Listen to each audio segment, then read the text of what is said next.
It's a little shock to the nerve system, I'm guessing, right? But obviously feeling great after that win. Oh, It's been a long time coming, right? I can't explain the feeling I have. It's incredible.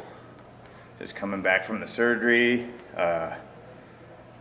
training camp, completely out of my comfort zone. I ended up spending a lot of time in Denver in Factory X with Mark Montoya and a bunch of killers out there. This guy Ian Heinisch, just a bunch of these tough guys. And it was uncomfortable. I was away from my family, but it was what I needed. It was that change.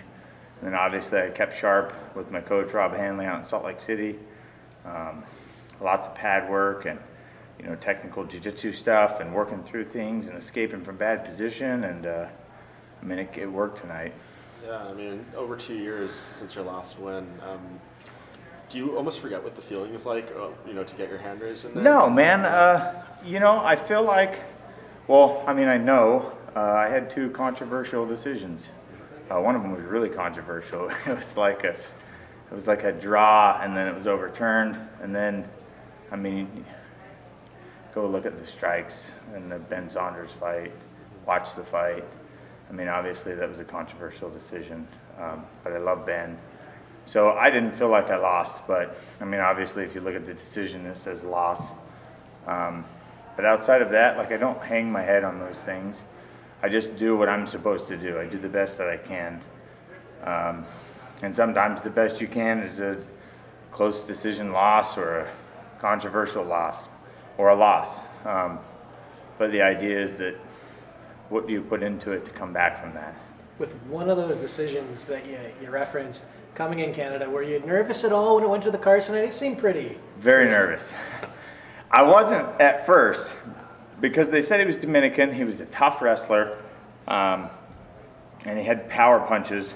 I know he knocked out a close friend of mine who had since retired, but he was standing up straight, and I was like, oh, shoot. And then somebody was like, oh, man, the Nick Ring loss was just a terrible decision. One of the worst in UFC history. But it was in Calgary, and he's from Calgary. And Nick Ring is a very close friend of mine. I love the guy to death. But he had Bret Hart cornering him. He's from Calgary. And I didn't think about that then, but I lost, and it was really controversial, and it was just like, oh, man, somebody put it in my head, Hey, he's an adopted Canadian, and you're in Canada, and I'm like, oh, shit. Okay, you got to get the win. And then when I almost stopped him, I dropped him and got on top. He just, he ended up grabbing me and closing the distance, and it was hard to finish, and I didn't want to separate myself and get too wild. So it was like it slipped away, getting that stoppage. And then, it was like on edge the rest of the fight, So I was worried a little bit coming into it. That having been said, was that exactly the kind of fight you needed coming back off the shoulder surgery? Going the distance, going the full 3 rounds? With a strong, super tough guy, it builds your confidence, but also, too, there's some wear and tear. But I feel good. I definitely, he definitely landed some good shots. So I'm going to take, the 2 weeks or 3 weeks suspension, make sure I don't get my head hit. But outside of that, man, I feel really good, and it just boosts my confidence that I'm doing the right things. Making the decision to, drive 4,000 plus miles during this training camp was well worth it. I got the teammates and the partners that I needed to get it, the technical work, and that little bit of change, that fresher breath air, and I feel good. And obviously you spoke about, the addiction. You've been a motivational speaker on that topic for a while. Yeah. What does it mean to you to have that platform with the UFC to be able to address those issues? It's my driving force, man. I'm one of those kids that got hooked on pain pills in high school and ended up overdosing on heroin. And how many people in Canada and the United States and around the world are dying every day? Hundreds and hundreds of people are dying accidentally of opiate overdoses every day. And I'm one that has made it out. And so my story of success, getting married, by the way, 10 years. I'll be married tomorrow for 10 years to my wife. I had 2 children. This entire MMA career, I never even fought before I got sober. And after getting sober 12 and a half years ago, it's like I got married. I had 2 beautiful children. I've been in the UFC for over 8 years now. And I have an opportunity to speak. And let me tell you, man, high school kids listen to me.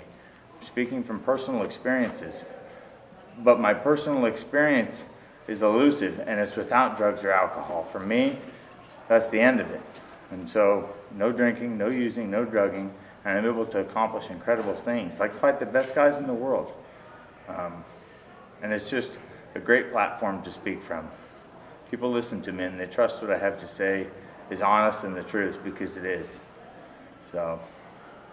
When you spoke with us on Thursday, you said you worked your wrestling in camp. He went for a single in the third, you stuffed it, and then you went for a takedown of your own. Do you think it really surprised him with that one? It did. When he landed and I heard him go, oh, and I was like, yeah, I got that. But also too, he switched a single on me and sat me down, and then he got a switch. And that switch, I was telling myself to pop my head out the outside and come around back. Like I couldn't go. I was like, no, just stay here. Just sit it out. Just sit it out. You know, and it's just, I don't know. It's those battles. You talk to yourself in those fights sometimes. And sometimes you just go. Sometimes you talk to yourself. But I think I did. I think I did surprise him a little bit. So I had asked you on Thursday, do you think we're going to see you being more active heading into the next year? Do you think you will be now? Yeah. Hey man, I feel good too. No breaks, no tears, you know.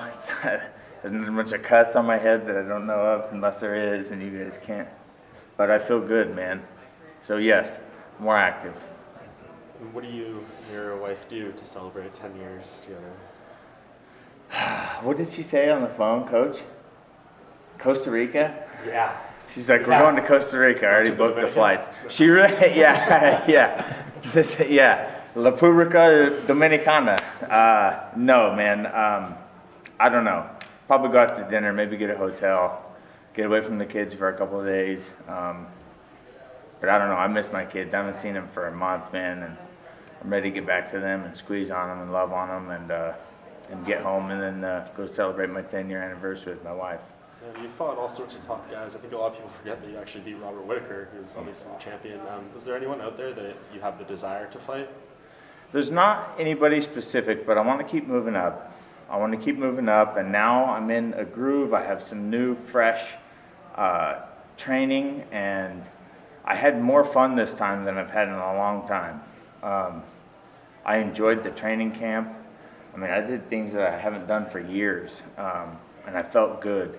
And I felt good all week. It was really weird feeling. I'm usually just so focused and zoned out, but I feel good. My weight cut went pretty good. I felt more lighthearted. And Mark was a breath of fresh air. And just, I'm just moving up.